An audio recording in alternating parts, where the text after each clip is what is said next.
Voici bientôt 100 ans que dans la boue, l'humidité et l'angoisse permanente de centaines de milliers d'hommes venus des 4 coins du globe se battaient ici et dans le monde pour la survie de nos libertés fondamentales.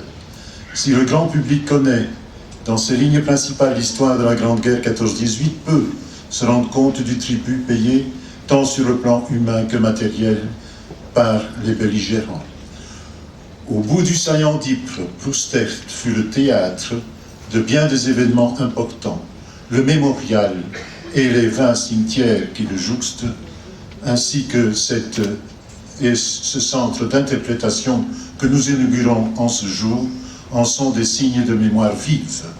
La présence aujourd'hui aux côtés de Monsieur le ministre président de la Wallonie et de la Fédération Wallonie-Bruxelles, des représentants du Commonwealth, des ambassades d'Australie, de Nouvelle-Zélande est une belle et émouvante preuve. Excellence, vous savez combien le sacrifice consenti par vos ressortissants qui se sont battus à des milliers de kilomètres de leur foyer a contribué à la victoire finale et avant cela à raviver la flamme des justes, celle qui, la fraternité et la communion des cultures permettent à l'image de la devise de notre pays, l'union fait la force, diriger les bases solides pour le maintien et la promotion de la démocratie. Notre volonté commune de s'associer au devoir de mémoire est également traduite par le financement de ce centre d'interprétation, tant par les secteurs locaux que par la communauté européenne à travers le programme Interreg 4, Mémoire de la Grande Guerre, la région wallonne via le ministre du Tourisme et le commissaire général au tourisme et le ministère des vétérans en Australie, ainsi que la ville de Comines-Noirmoton. Permettez-moi au passage de remercier M. Jean-Pierre Lambeau, commissaire général au tourisme en Wallonie, qui, lors de nos contacts, nous a convaincus de prendre en main cette initiative. Et nous avons aujourd'hui la concrétisation devant nos yeux. C'est alors un moment où nous avons eu une très grosse discussion devant l'importance du projet pour voir si nous allons avoir les moyens nécessaires pour le réaliser. Et Jean-Jacques et moi, nous avons été convaincus de la conversation que nous avons eue avec Jean-Pierre Lambeau, ce qui nous a fait entamer le dossier que vous voyez réalisé aujourd'hui. Initié par l'ASBL de Lys en 2006, un financement européen a démontré tout l'intérêt de développer le potentiel 14-18 et le tourisme de mémoire dans la région transfrontalière de la Deûle et de la Lys. Voilà de là le nom ASBL de Lys. Aujourd'hui encore, grâce à des fonds européens, l'ASBL de Lys assure une collaboration efficace entre 3 communes françaises, Lerwick Sud, Montbrochy, Armentières, et 3 communes flamandes, Lerwick, Messines et Heuvelland, et Comines-Noirmoton, sur le thème de la guerre 14-18. Et c'est vraiment un projet qui est venu de la population. En réalité, il faut savoir que c'est le centre culturel qui, à l'occasion du 75e anniversaire du mémorial de Ploustert, avait initié un spectacle, Plug Street, s'appelait-il, qui avait été réalisé avec des artistes et des participants du coin, donc des habitants de notre région. Et c'est ainsi que l'opportunité d'avoir des crédits pour réaliser ce centre est née. Ce n'était sans doute pas facile, parce que l'étude préalable qui avait été faite par des bureaux d'études français financés par l'Europe avait dit que c'était un projet de l'ordre de 10 millions d'euros qu'il fallait. Vous comprenez bien qu'une petite commune comme la nôtre, c'était vraiment pas possible. De là l'importance du commissaire du tourisme qui nous a convaincus de le faire pour un montant très important qui était de 2 500 000 euros, financé essentiellement par des subsides, 80% d'aides extérieures et 20% d'aides et de financement de la commune. Sachez aussi que nous vous savons gré de ces engagements et que, au-delà de ce site et de nombreuses commémorations liées au centenaire, nous continuerons à être des passeurs de mémoire, dont la passion, l'amour et la transmission des savoirs et le respect de la personne humaine primeront. Je pense au Last Post, au parrainage des tombes, aux cérémonies patriotiques, à l'Anzac Day, à la trêve de Noël, ainsi que aussi au jumelage avec la commune de Wolverton en Angleterre, puisque nous y avons une relation grâce à un soldat qui s'appelle Albert French et qui a combattu dans la région et qui est décédé et enterré ici à Ploegstedt. Il avait voulu, à 17 ans, déjà combattre et il avait triché pour s'inscrire à l'armée sur son âge. Autre relation que nous avons avec nos amis britanniques, c'est l'humour de Old Bill. Ça nous a déjà donné l'occasion d'organiser des expositions avec un intérêt certain de la population. C'est important de pouvoir le réaliser à nouveau à travers ce centre de la mémoire. Attardons-nous un instant sur la trêve de Noël aussi. Les activités du comité de l'héritage et de la Croix de Saint-Yvon vont au-delà de son programme de commémoration. En effet, il a bien entendu comme tâche majeure le devoir de mémoire, mais c'est aussi un très fort symbole de paix et de fraternité, car à côté de la reconstitution de la vie dans nos tranchées, il y a ce qui n'a cessé de devenir l'opium du peuple, le football. Et ici, je voudrais remercier M. François Mackelberg avec son équipe de personnes qui font chaque année la reconstitution de la trêve de Noël dans les tranchées le week-end avant la Noël et qui organisent chaque année aussi cette trêve et plus particulièrement le match de football. Cette trêve qui devient sportive doit rester l'espoir par excellence et fédérer d'autres rêves que l'humanité doit retenir, ce qui nous vaut d'ailleurs le soutien aujourd'hui du comité olympique, premier soutien d'une longue série. Restons respectueux des droits fondamentaux de l'homme afin que certains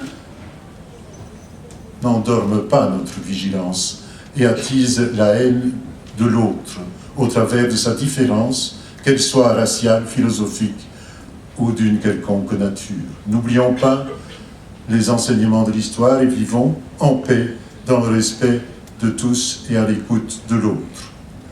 Notre centre d'interprétation se veut un outil vivant, agitateur de conscience et révélateur d'histoire afin de témoigner à la fois des atrocités consenties par des victimes innocentes, mais aussi mettre en garde contre la dangerosité de certains discours. L'histoire de la mise sur pied de ce centre d'interprétation révèle aussi cette volonté et le défi était de taille. Il fallait à la fois honorer le devoir de mémoire et offrir à la population un lien unique dans lequel, à travers un discours des plus rigoureux et soucieux de la vérité historique, elle puisse comprendre les tenants et les aboutissants de la Grande Guerre, à la fois sur le territoire de Comines-Warneton, mais aussi face au reste du théâtre des opérations. Nous voulions mettre l'accent sur les privations, les souffrances, l'exode de la population locale, sans négliger les actions militaires. En effet, on ne peut pas évoquer l'Anzac Day sans parler de toutes les pertes humaines de Gallipoli et des Dardanelles.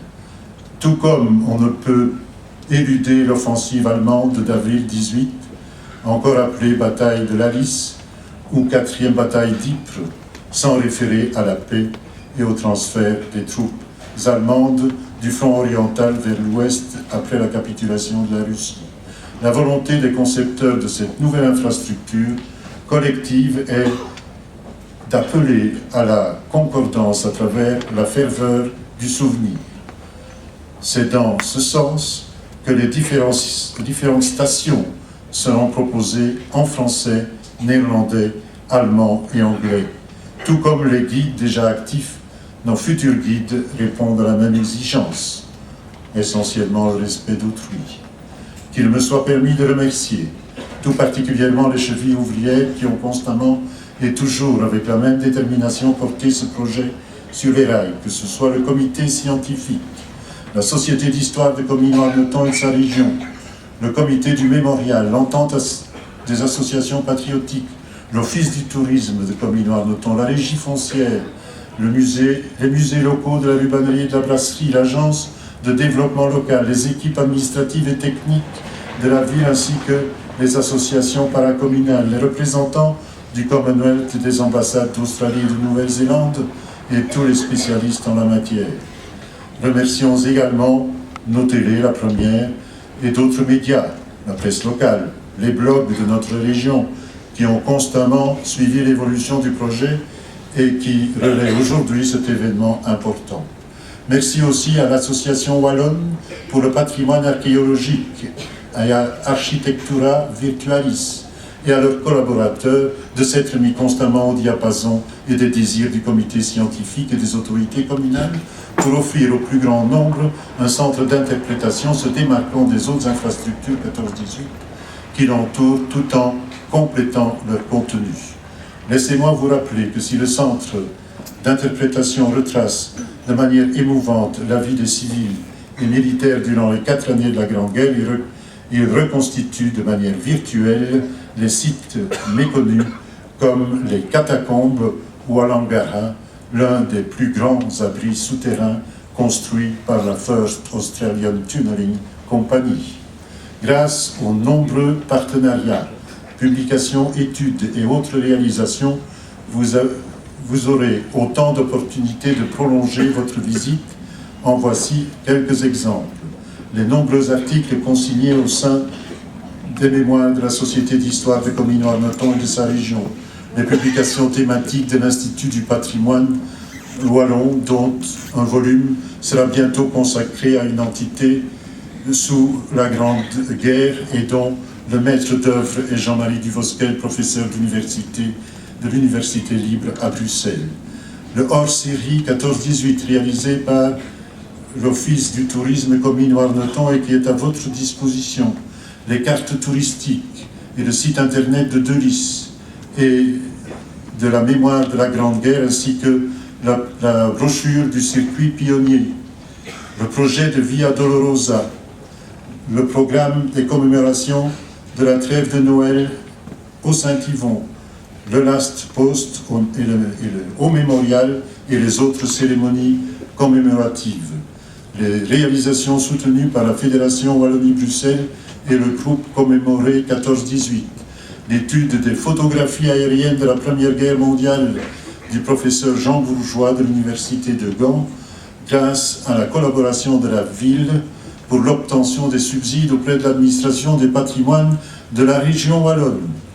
Les expositions dans nos musées, les conférences à thème, les tableaux des artistes locaux, la reprise de spectacles de mémoire collective Pub Street par le foyer culturel sont prévus, le partenariat avec l'association Myers for Peace et le comité de reconstitution de la trêve de Noël, et enfin, et non le moindre, le MTO Memorial Trophy Organisation, dont la 33e édition cette année se déroulera lundi prochain, 11 novembre, avec une participation déjà annoncée de plus de 5000 athlètes, comme chaque année d'ailleurs, ces dernières années, le 11 novembre, et qui, sans doute, est un chiffre qui, dans les années à venir, va encore grandir. Et toutes les autres inspirations de diverses associations. Je voudrais aussi préciser quand même que si ce projet a été possible, c'est grâce à une interprétation très large de la réglementation européenne qui était très restrictive à notre égard.